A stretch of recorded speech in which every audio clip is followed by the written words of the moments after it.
Japanese Mitsubishi A6M0 fighters sliced through the sky with deadly grace, their pilots confident in the unmatched agility and range of their aircraft. The Zero had dominated the Pacific skies since the war's outbreak, its lightweight design and exceptional maneuverability making it a nightmare for Allied pilots. American naval aviators, flying older and less capable planes like the F-4F Wildcat, struggled to keep pace. The Zero's ability to outturn and outclimb most Allied fighters had earned it a fearsome reputation. The confidence of the Zero pilots was palpable, and for a time, it seemed the Pacific would remain under Japanese control. The confidence of the Zero pilots was palpable, and for a time, it seemed the Pacific would remain under Japanese control.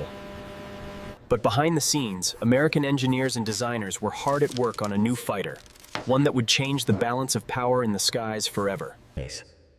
The Grumman F-6F Hellcat was designed to counter the Zero's strengths and exploit its weaknesses. Rugged, fast, and heavily armed, the Hellcat was built to survive the brutal dogfights that had decimated earlier American fighters. In the heart of America's industrial might, the Grumman factory buzzed with activity as a new fighter was born. Every rivet and bolt was driven with purpose, crafting a plane designed to dominate the skies. Every rivet and bolt was driven with purpose, crafting a plane designed to dominate the skies. Engineers meticulously designed the Hellcat to be rugged, fast, and heavily armed. Pilots prepared to take this new machine into battle, confident it could face any enemy. At its heart was the Pratt & Whitney R2800 engine, delivering unmatched power and reliability. Every control was designed with the pilot's survival and effectiveness in mind. The Hellcat soared into the sky, faster and tougher than any fighter before it. Unlike the fragile Zero, the Hellcat was built to absorb damage and keep fighting. Parts moved swiftly from factory to front lines, fueling the war effort.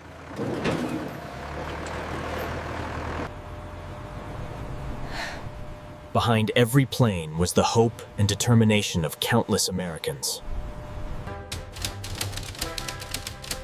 The Hellcat's arrival was heralded as a turning point in the air war. American pilots trained relentlessly, mastering new tactics to exploit the Hellcat's strengths. They knew the stakes were high, and failure was not an option. New tactics emphasize speed and firepower over dogfighting agility. Dive fast, fire hard, then climb away. The Hellcat's winning formula.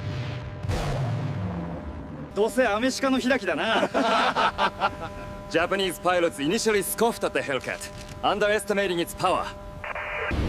Their confidence would soon be shattered in the skies above the Pacific. American pilots readied themselves to face the Zero with a new weapon in their hands.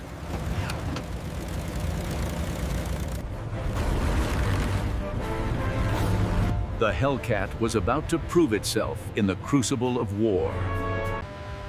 The first encounters between Hellcats and Zeros were chaotic and intense, a deadly dance in the skies. Look at how fat it is! A flying battleship, perhaps? So clumsy. But American pilots knew their new fighter had hidden strengths. Tactical briefings emphasized exploiting the Hellcat's speed and firepower.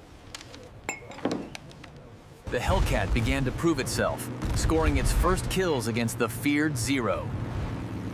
Woohoo! Splash one! While the Zero excelled in tight turns, the Hellcat's boom and zoom tactics gave it the edge. Break right now, Fox 3, Fox 3. Communication and coordination became key in these deadly dogfights. Surprise and disbelief spread among Japanese pilots as the Hellcat's power became clear.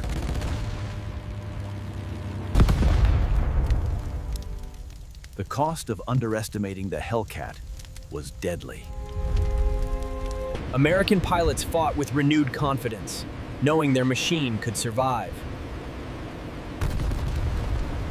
Back on the carriers, Japanese commanders began to question their assumptions. How could they know we were here? The entire fleet is exposed.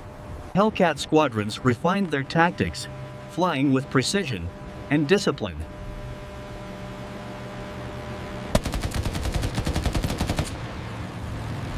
The Hellcat's heavy armament unleashed devastating firepower. Japanese pilots struggled to evade the Hellcat's relentless attacks.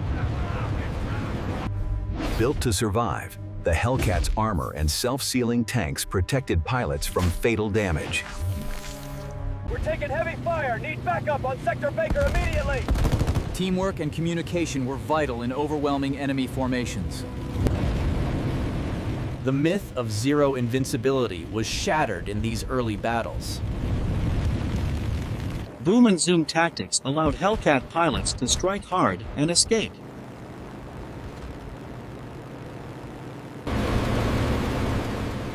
Precision flying and control were key to mastering the Hellcat's power. The Japanese began to realize the Hellcat was a formidable new adversary. American pilots celebrated their growing dominance in the skies.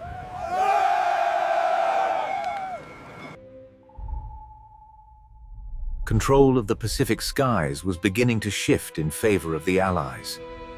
Each victory chipped away at Japanese air power.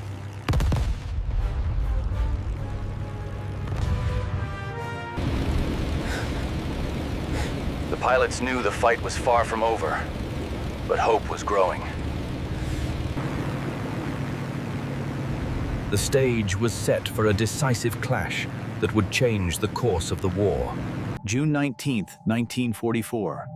The stage was set near the Mariana Islands for one of the largest carrier battles in history. American carriers prepared to launch waves of F-6F Hellcats into the sky. Across the water, Japanese pilots readied their Zero squadrons for battle. Confidence still lingered among Japanese aviators, despite growing challenges. American pilots reviewed tactics designed to exploit the Hellcat's strengths.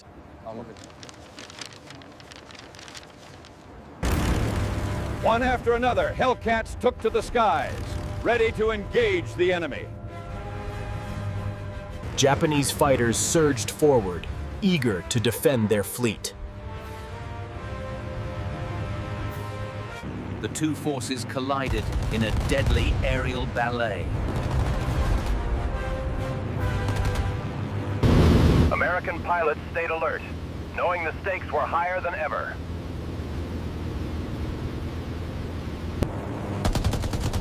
The battle erupted with ferocity, each side fighting for control of the skies.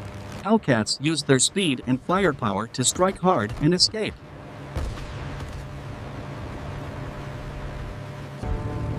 Japanese pilots struggled to counter the Hellcat's new tactics. One by one, Japanese fighters fell from the sky. Woohoo! Splash one, bandit! Victory calls echoed through the American squadrons. Fleet defenses added to the relentless pressure on Japanese attackers.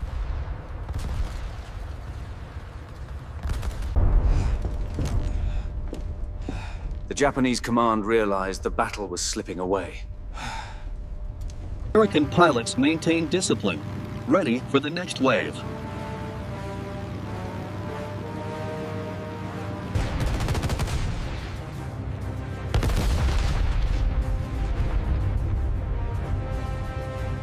The skies were littered with the wreckage of a devastating defeat.